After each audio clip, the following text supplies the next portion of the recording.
Hello, and welcome. The, what's the set? Oh yeah, Strixhaven's the name of the set.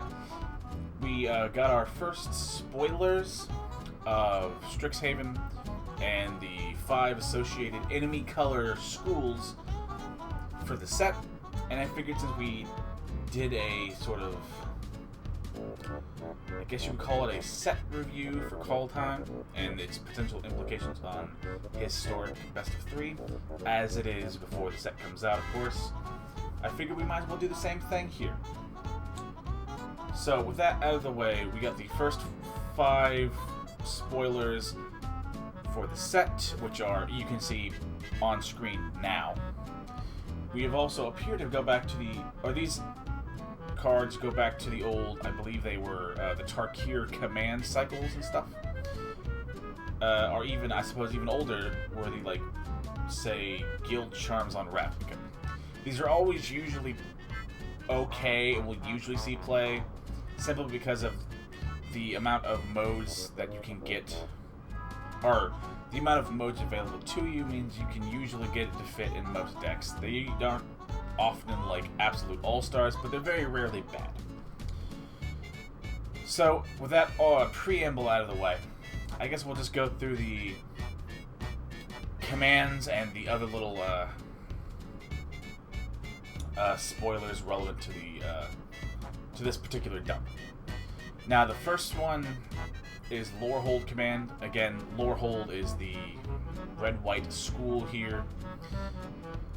Lorehold command is 3 red and a white for an instant, where you can choose 2, where you can make a 3/2 red and white spirit creature token. Creatures you control get +1/0 and gain indestructible and haste until end of turn, which is okay. Lorehold command deals 3 damage to any target, and target player gains 3 life. And the last ability is sack a permanent, then draw 2 cards. This is okay.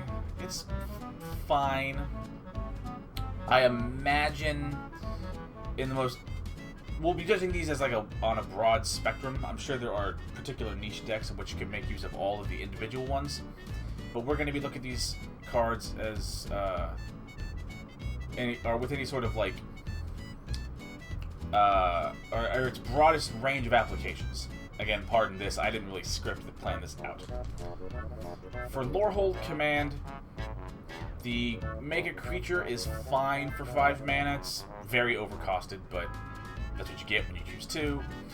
The indestructible and haste thing is okay. It's probably the weakest of all things. Being able to more or less lightning helix something is fine. The sack of permanent and draw 2 cards, especially in Boros, is actually something that would but is probably the strongest thing on this list. So I would say, of these 4 options, the 2 that you would likely choose the most widely will be the sack of permanent, draw 2, and the lightning helix, air quote, somebody. Next is Prismarine, is the Is It house, and let's see, it's 1, a blue and a red for an instant, or again, choose 2, where you can deal 2 to anything, any target. Target player draws 2, discards 2. Target player makes a treasure token, destroy target artifact. I'm a little... I mean, I guess this is my Is It Brewer's brain in me that I do like this one.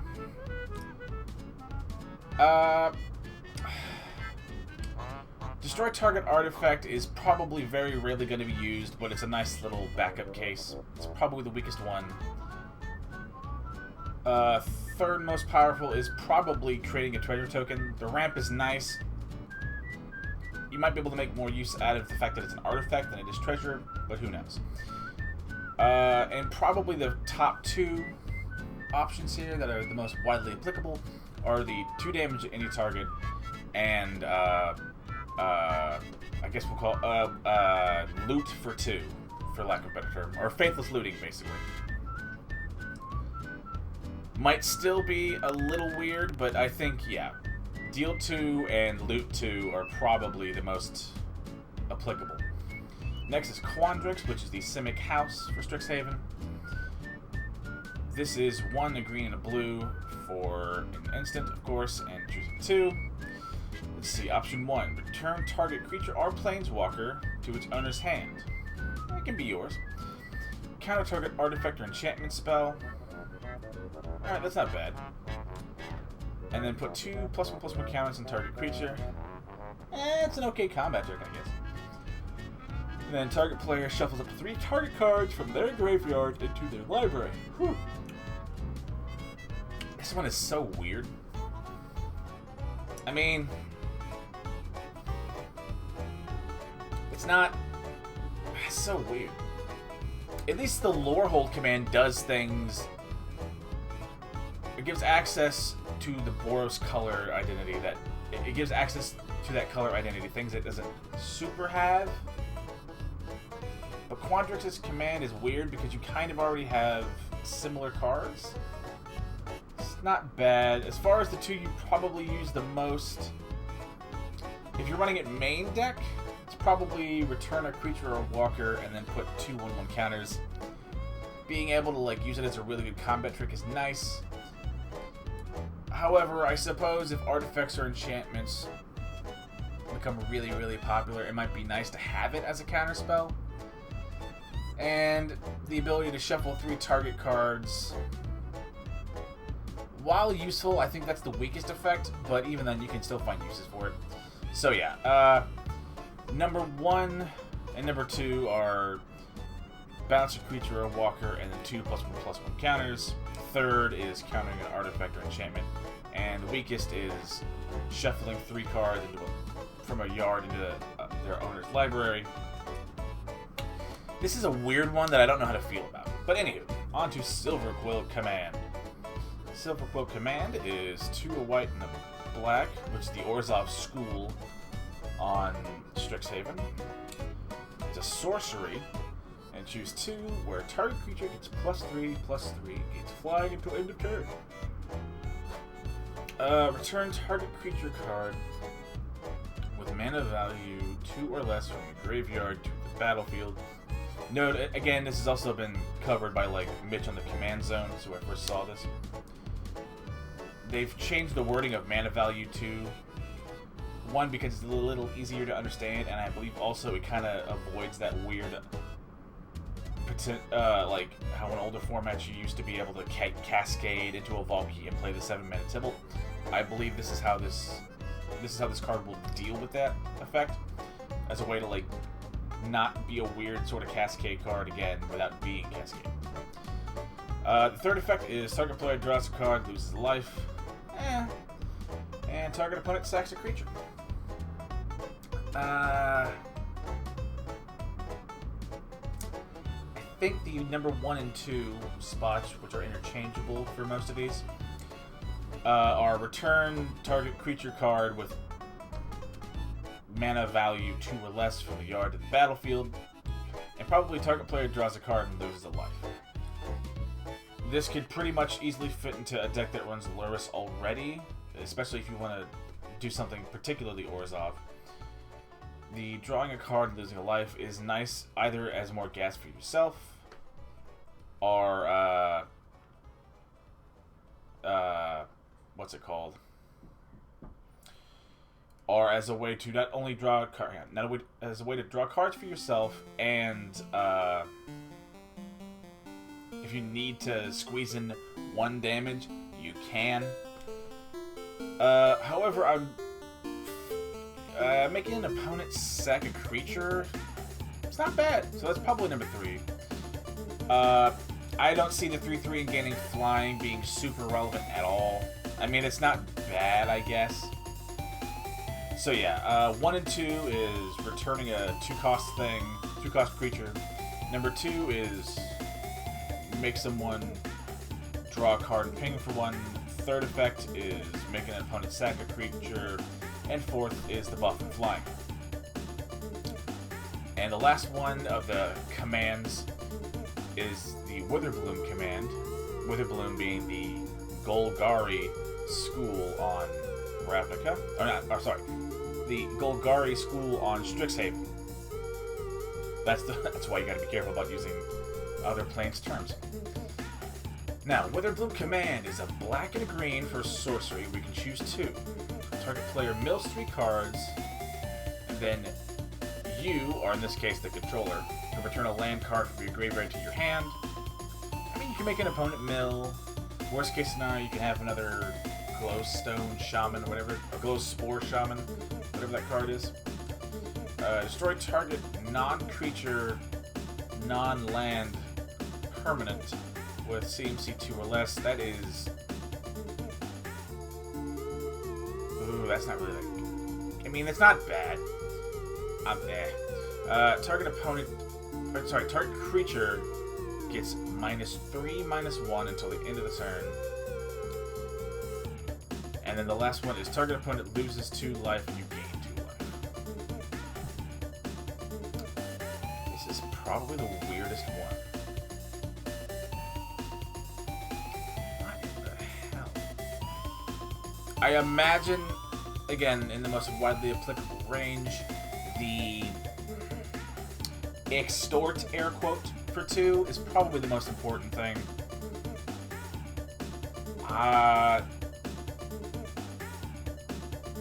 I could...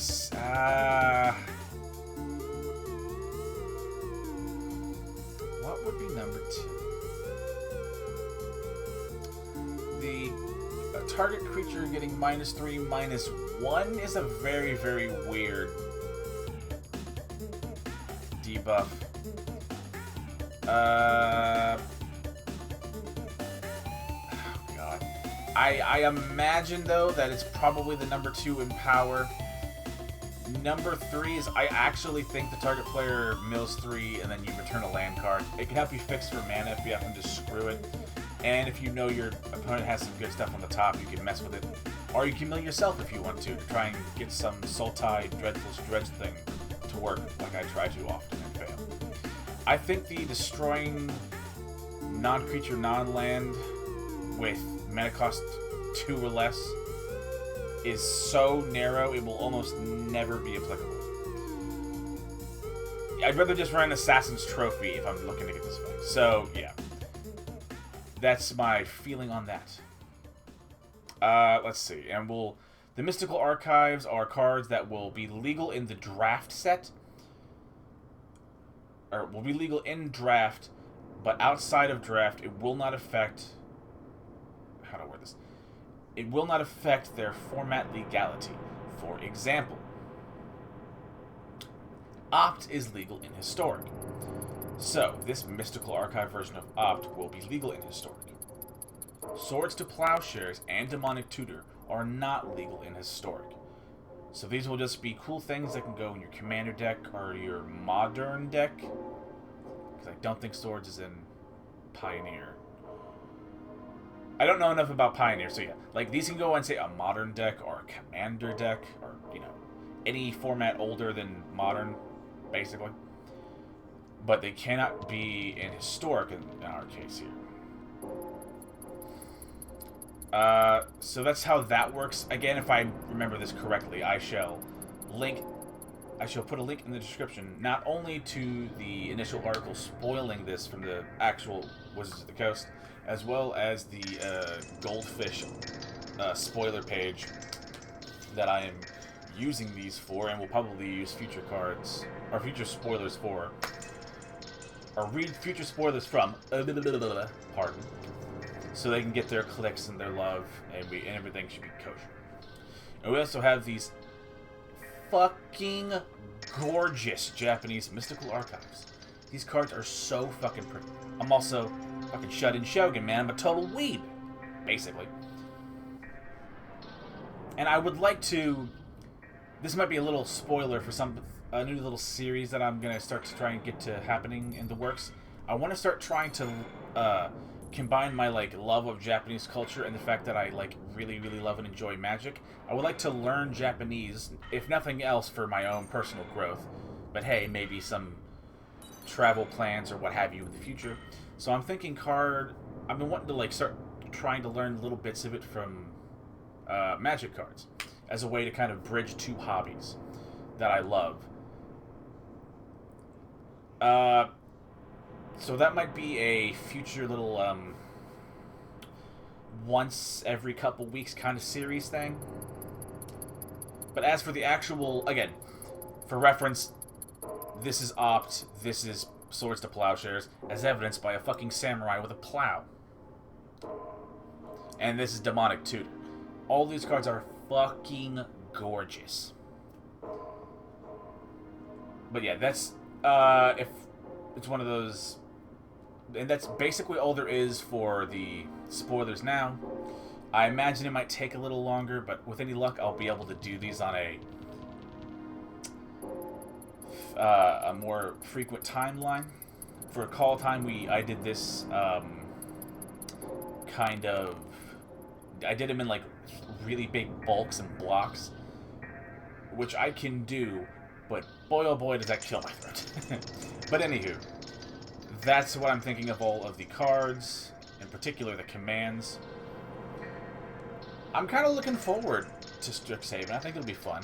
I believe Will and Rowan, the planeswalkers that share a spark from Eldraine, who I actually like as characters, and their card isn't broken. I know they'll be coming back, and I hope Kazmina will be there.